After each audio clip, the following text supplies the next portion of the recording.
नमस्कार। अ, गांधी का नाम आते ही बीसियों छवियां, बीसियों बातें मन में उग आती हैं। गांधी के नाम से किसी के मन में आदर सम्मान तो किसी के मन में नफरत प्रतिशोध जा जाता है, फोटो पर गाली आ जाती है। लेकिन एक बात सबके मन में आती है कि गांधी बनना आसान नहीं है, बहुत कठिन है। क्योंकि गांधी की तरह पूर्ण अहिंसक, सत्यवादी होने में और कथनी करनी में अकल्पनीय समानता बरत पाने में खुद को सर्वथा असमर्थ ही पाते हैं हम लोग। गांधी के व्रत, कठिन व्रत हमें डरा देते हैं, हमें पसीना आ जाता है। लेकिन गांधी इतने भी कठिन नहीं है। सच तो ये है कि हम में से प्रत्येक के मन में छोटे छोटे गांधी घर किए बैठे हैं, लेकिन हमें मालूम ही नहीं है। उन लोगों के मन में भी गांधी बैठे हुए हैं जो गांधी से नफरत करते हैं, गांधी को गालियां देते हैं। वे अपने मन में झांकेंगे तो मेरी बात को सच पाएंगे। और ये बात मैंने अनुभव की श्री अरविंद अंजुम के एक संस्मरण से। वही संस्मरण आपको सुनाने के लिए मैं आज का ये वीडियो बना रहा हूँ, आपको पेश कर रहा हूँ। मैं अरविंद जी को नहीं जानता, उनके बारे में भी कुछ नहीं जानता, और उनका ये संस्मरण दिल्ली से गांधी शांति प्रतिष्ठान से प्रकाशित हो रही द्विमासिक पत्रिका गांधी मार्ग में छपा है। इसके बारे में पहले ही बात कर चुका हूँ और इसका फोटो साथ में दे रहा हूँ। इसमें इसके प्रकाशन स्थल की और सदस्यता शुल्क की सारी जानकारियां दी गई हैं। आप ध्यान से देखेंगे तो, और मेरी प्रिय पत्रिका है और मैं जब जब इसे पढ़ता हूँ मुझे बड़ी ताकत मिलती है। हमारे मन में गांधी के बैठे होने का एहसास करने वाले संस्मरण मैं आपको उस गांधी मार्ग से ही सुना रहा हूँ। अरविंद अंजुम को अरविंद अंजुम राजगढ़ से ऑटो से रॉबर्ट्सगंज जा रहे थे। मुझे नहीं पता रामगढ़ कहाँ है, रॉबर्ट्सगंज शायद बिहार में है। तो रामगढ़ से रॉबर्ट्सगंज जा रहे थे। वहां से उन्हें बनारस के लिए बस पकड़नी थी। उस ऑटो रिक्शा में कुल 5 यात्री थे। अरविंद जी को बनारस की पहुंचने की जल्दी थी, क्योंकि रॉबर्ट्सगंज से बनारस के राजघाट तक पहुंचने में लगभग 3 घंटे की और यात्रा उन्हें करनी थी। चलते चलते अचानक ऑटो बंद हो गया। ड्राइवर ऑटो ठीक करने में लग गया और यात्री ऑटो से उतरकर इधर उधर टहलने लगे। कोई 10 मिनट तक ड्राइवर ने पूरी कोशिश की और लगभग 10 मिनट बाद ड्राइवर ने घोषणा कर दी कि उससे ऑटो ठीक नहीं हो पाएगा। और ये कहकर उसने हाथ झटक लिए और एक तरफ बैठ गया। ठंड के दिन थे। ठंड के दिनों में रात 8 बजते बजते उस रास्ते पर रॉबर्ट्सगंज की दिशा में जाने वाली सवारी गाड़ियां बहुत कम आती जाती हैं। यात्रियों को फौरन समझ में आ गया कि वो फंस गए हैं। लेकिन अब क्या किया जाए?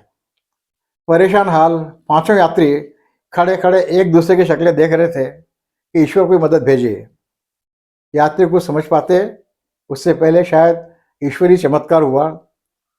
उनके पास एक चमचमाती कार झटके से आकर रुकी और यात्री को समझ पाते उससे पहले कार के अंदर से आवाज आई, कहाँ जाना है? सब यात्रियों का मुकाम अलग अलग था। अलग अलग मुकाम क्या बताते? उस वक्त तो उन सबको रॉबर्ट्सगंज ही पहुंचना था, जहां से उन्हें अपने मुकाम के दूसरे साधन मिलते हैं। 5 ने बताया उन्हें रॉबर्ट्सगंज जाना है। कार वाले सज्जन ने बिना हिचकिचाहट के सबको कार में बैठा लिया। अरविंद जी कार की अगली सीट पर मालिक के बगल में बैठे थे। बाकी लोग पीछे वाली सीट पर आड़े तिरछे बैठ गए। अपना खुद के लिए जगह बना ली। कार चल पड़ी और कार के साथ साथ बातें भी चल पड़ी। अरविंद जी ने कार के मालिक से पूछा, आप क्या करते हैं? तो बहुत साफ जानकारी देने के बजाय कार मालिक का जवाब मिला, बिजनेस है मेरा। वैसे कार की भव्यता पहले ही बता चुकी थी कि ये सज्जन बड़े कारोबारी हैं। अब कार मालिक ने पूछा अरविंद जी से, आप क्या करते हैं? अरविंद जी ने कहा, मैं गांधी, विनोबा, जयप्रकाश जैसे मनीषियों की पुस्तकें प्रकाशित करने वाली संस्था का कामकाज देखता हूं। कार मालिक ने छूटते ही बिना सोचे, विदाउट थॉट, फौरन कहा, लेकिन मैं तो गांधी को नहीं मानता। अरविंद जी ने भी बिना सोचे बहुत सहजता से कहा, नहीं, आप गांधी को मानते हैं। कार मालिक थोड़ा अचकचाया और अरविंद जी की तरह सवालिया नजरों से देखने लगा। उसकी नजरें पूछ रही थी, कैसे? अरविंद जी बोले, एकदम सुनसान सड़क पर खड़े 5 अनजान लोगों को देखकर आपने कार क्यों रोकी? हम अजनबी लोगों को कार में क्यों बैठा लिया? ये तो सरासर जोखिम लेना हुआ ना। इस इलाके की कानून व्यवस्था भी आप जानते हैं, फिर आपने ऐसा क्यों किया? थोड़ा अटकते हुए, हकलाते हुए कार मालिक बोला, मुझे लगा आप लोगों को सहायता की जरूरत है, आपकी मदद करनी चाहिए।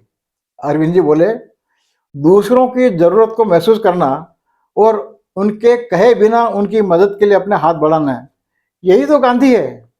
आपको पता ही नहीं है, लेकिन आपके अंदर एक छोटा गांधी बैठा हुआ है। बात आगे बढ़ती, उससे पहले ही रॉबर्ट्सगंज आ गया। पांचों यात्री उस शानदार चमचमाती कार से उतरे। अरविंद जी ने कहा, कार मालिक से कहा, बहुत बहुत धन्यवाद, आपको भी और आपके भीतर बैठे गांधी को भी। कार मालिक मुस्कुराया। कार आगे बढ़ गई। अरविंद जी पूछते हैं, कार के मालिक के चेहरे पर क्या केवल मुस्कुराहट थी?